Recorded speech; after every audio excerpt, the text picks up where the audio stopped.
On this episode, we talk about making money, a pop star you'd be surprised to hear I'm interested in, and what to do if you don't know what your calling is.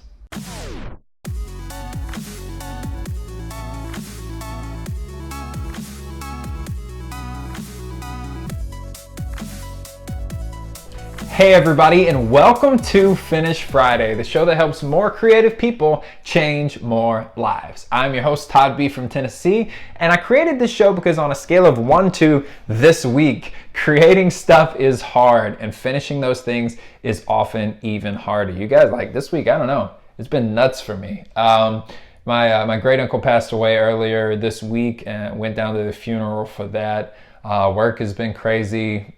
Getting this video shot has been crazy because my schedule's been all over the place. But of course I had to come here and do the 21st episode for you. So if my super happy energy kind of seems off, it's just because this has been that kind of week, and I feel like this is a crew I can come forward and be honest with. Much love to you guys always. Episode 21, I'm feeling it. Let's get going and let's get into today's topic.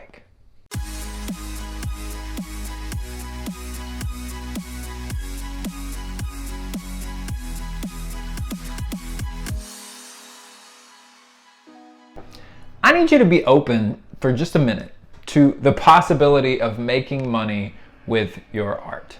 You know, I've talked before on the show about how, you know, when we always see artists, we see two extremes, right? Like we see the person who's the starving artist, and then we see the person who's like the superstar artist. But I want to put forward today the thought and the theory that you can find yourself somewhere in the middle. Look, I wanted to bring this up again on the show because it takes a humongous mental shift to ask people for money for your work. Now we have these tools, all of these capabilities, all these options to charge for our own art. But the biggest part of that is getting yourself mentally in a place where you can charge for your art. And to me, it's very simple. Have you put a lot of time and energy into this thing? Yes? You can charge for it. And it's not just a matter of, oh, I don't know if people will buy it. You have to put yourself out there and be ready for that rejection. But at the same time, that's part of the mental shift, is understanding that if you're producing quality art, it's okay to ask for more money for it. The second part to me was like, I had trouble because I wasn't, making a whole lot at first. It didn't seem like much at all. But if you guys have been keeping up with my posts, one of the things you saw I wrote about this week and last week was just that ceiling, man. If you are employed by somebody, you're always going to bump up against that ceiling, whether it's a financial ceiling, whether it's an ideas ceiling where your stuff gets knocked down, whether it's just a growth ceiling and that there is no more for you to do. In a corporate traditional environment, you're always going to hit that ceiling, which is why I think it's imperative not only that you make art that's important to you, but that you charge for some of that art in order to start getting some other income opportunities. Look, you don't have to be a superstar. What if you could pay your rent by drawing?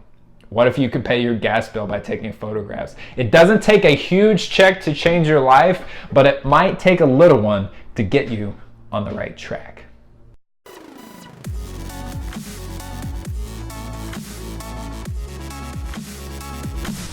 Today's question of the week comes from Singapore. That's exciting. I'm glad she put that in there so I could give it a shout out. You guys can ask a question to the show anytime down below in the comments. I love those. I reply to all the comments pretty much. Or send me an email, todd@toddbryson.com. I'd love to answer questions like these. It's kind of my favorite part of the show. Nadia asks, could you give your 2 cents worth, please? I have not found my calling. I don't know what I'm capable of or what I'm good at. How do I discover this?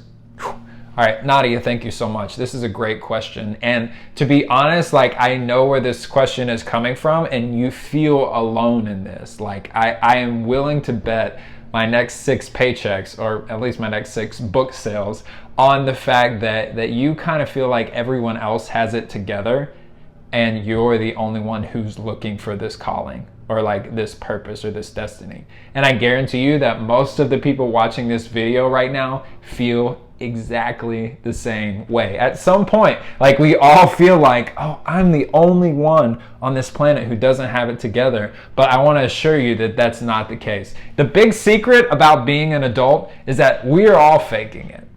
Like, most of us are just making it up as we go along. And yeah, I've had some moments where I felt like I'm walking in my purpose and I felt like I'm walking in my calling. But there are some moments when I wandered off track as well. You know, one of my favorite quotes from Tony Robbins is, fulfillment is not a science, it's an art. And so at any given time, Nadia, like, that's the thing. You're going to be figuring it out. You're going to be learning about yourself. You're going to be trying to find out what you can do to contribute to this earth, just like every single person on this planet. Specifically for you, I think about my own journey. One of the things that I did to figure out what I was good at was look back at my family history.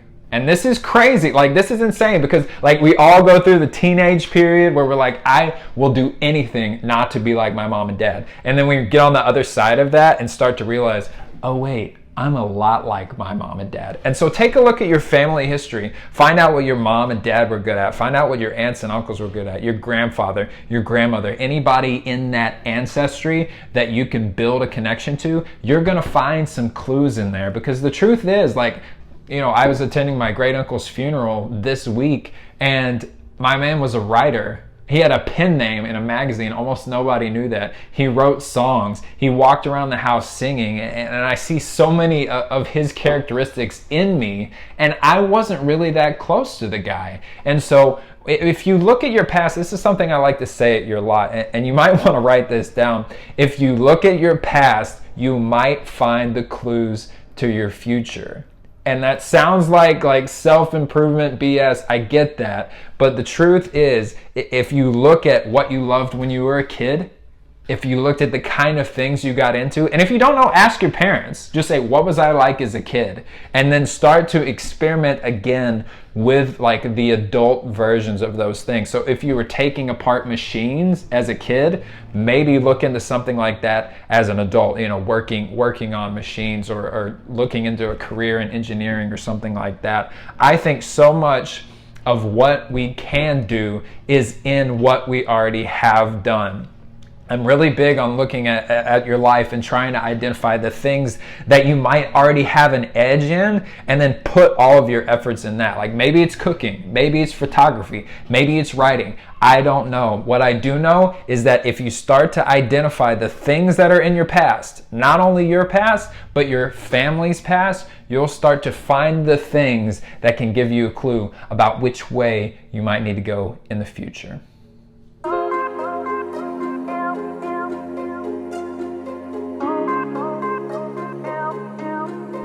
This week's artist spotlight goes on Ariana Grande, and my heart has just been, you know, this is funny because the energy is going to change a little bit on this show. My heart has been, this is part of the reason this has been a hard week.